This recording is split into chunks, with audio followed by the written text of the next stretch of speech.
Hi, hello, வணக்கம். Welcome to Thiranjothi kitchen. நாம இப்போ ஒரு சூப்பரான சுறா புட்டு தாங்க பார்க்க போறோம். இது வந்து பாத்தீங்கன்னா ஸ்நாக்ஸாவும் எடுத்துக்கலாம். மதியம் லஞ்ச்ல எப்போ வேணாலும் அதை சாப்பிடலாங்க. ரொம்ப டேஸ்டா இருக்கும். நான் 1 கிலோ சுறா வாங்கி வச்சிருக்கேங்க. அதை க்ளீன் பண்ணி கட் பண்ணி வச்சுட்டு ஒரு பாத்திரத்துல சுடு தண்ணி வச்சுட்டு அதுல கொஞ்சம் போல சால்ட்டு கொஞ்சம் போல மஞ்சள் பொடி போட்டு எல்லா சுறாவையும் போட்டு நல்லா கொதிக்க விடணுங்க.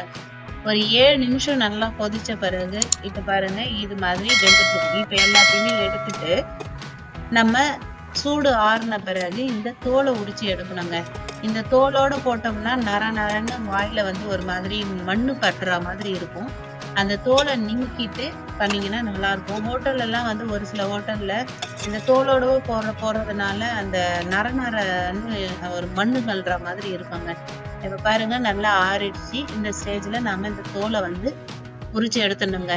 உரிச்சு எடுத்துட்டு உள்ள இருக்கிற அந்த நடு முள்ள எடுத்துட்டு இத நம்ம தண்ணி இல்லாம புழிஞ்சு எடுக்கணுங்க.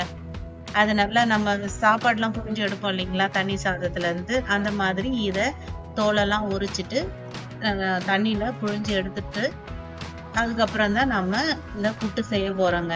இது வந்து பாத்தீங்கன்னா குழந்தை பெத்தவங்களுக்கு இதை வந்து கொடுப்பாங்க. இது எல்லாருமே சாப்பிடலாம், சத்துதான்.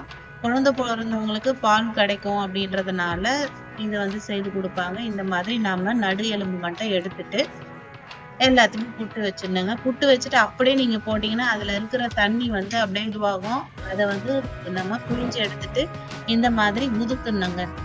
உதிர்த்துட்ட பிறகு வாணல் வச்சு கொஞ்சம் போல எண்ணெய் போட்டுட்டு கொஞ்சம் போல ஜீரகம் போட்டுடுங்க. அது நல்லா பொரிஞ்ச பிறகு நம்ம நான் வந்து 1/4 கிலோ ஆனியன் கட் பண்ணி எடுத்து வச்சிருக்கேன். இது நல்லா பொன்னிறமா வதங்கின பிறகு நம்ம புட்டு, அதாவது சொரா வந்து புழிஞ்சு வச்சிருக்கிறதும் பச்சை மிளகாய் கருவேப்பிலை போட்டுட்டும் இப்போ வந்து கொஞ்சமா மஞ்சள் பொடி கொஞ்சமா காரத்துக்கு ஏற்ற மாதிரி மிளகாய் பொடி போட்டுட்டு கொஞ்சம் நல்லா வதக்கிடுங்க. இது நல்லா வதங்கட்டும் பாருங்க. இப்ப வந்து அந்த சொரா வந்து எல்லாமே புட்டு மாதிரி ஆயிடுச்சு, உதிர்ந்துருச்சு. ஸோ இந்த ஸ்டேஜ்ல நம்ம இறக்குறப்போ பெப்பர் போட்டு இறக்கிடலாங்க. இப்ப பாருங்க எவ்வளோ ஒரு சூப்பரான ஒரு சொரா வந்து புட்டு ரெடி ஆயிருக்கு. இதெல்லாம் வெளியில வாங்கி சாப்பிட்டோம்னா ரொம்ப காஸ்ட்லியா இருக்கும். நம்ம வந்து கடையில வாங்கி நம்ம வீட்டுல செய்யறப்போ இன்னும் கொஞ்சம் குவான்டிட்டியும் கிடைக்குங்க. கருவேப்பிலைய மல்லி இலைய போட்டுட்டு நம்ம இறக்கிடலாம். இந்த சொரா புட்டு வந்து மழை காலங்கள்ல அப்படியே ஈவினிங் சமயத்துல சுட சுட சாப்பிட்டோம்னா அவ்வளோ சூப்பரா இருக்கும். உங்க வீட்டுல செய்து பாருங்க. உங்க குழந்தைங்கள்ல இருந்து பெரியவங்க வரைக்கும் கொடுங்க. குழந்தைங்க வந்து முள்ளுலாம் இல்லாம தைரியமா சாப்பிட்றதுக்கு இது ரொம்ப டேஸ்டா இருக்கும். சாப்பிட்டு பாருங்க. உங்களுடைய கமெண்ட்ஸ் சொல்லுங்க. நன்றி. வாழ்க வளமுடன். ஆரோக்கியமாக இருங்க.